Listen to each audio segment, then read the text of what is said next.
एक छोटे से नगर में 4 ब्राह्मण विद्वान रहते थे।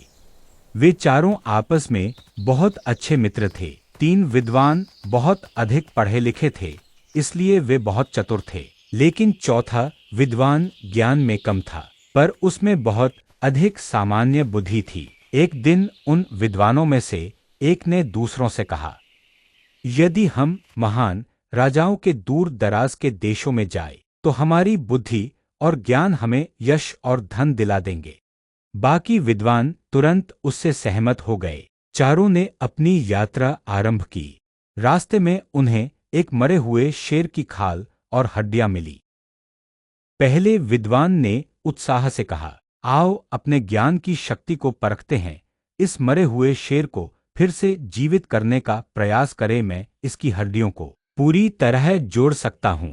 दूसरे विद्वान ने घमंड से कहा, मैं इस कंकाल में मांस और खून भर सकता हूं। तीसरे विद्वान ने कहा, मैं इसके शरीर में प्राण डाल सकता हूं, जिससे यह जीवित प्राणी बन जाएगा।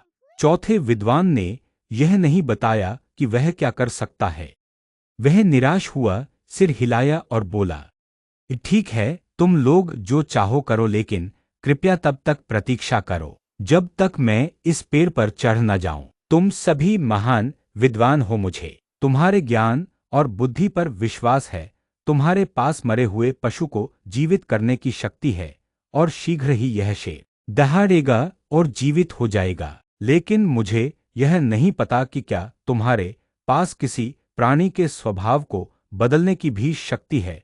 शेर कभी घास नहीं खाता, जैसे मेमना कभी मांस नहीं खाता। उसके विद्वान मित्र उस पर हंसने लगे और बोले, तुम तो अपनी जान के डर से घबराए हुए हो। शर्म की बात है, तुम हमारे ज्ञान पर विश्वास करते हो, यह तुमने स्वयं माना है। लेकिन तुम्हें यह नहीं पता कि जिन प्राणियों को हम बनाते हैं उन पर हमारा पूरा नियंत्रण और अधिकार होता है। फिर उस पशु से हमें क्या खतरा हो सकता है।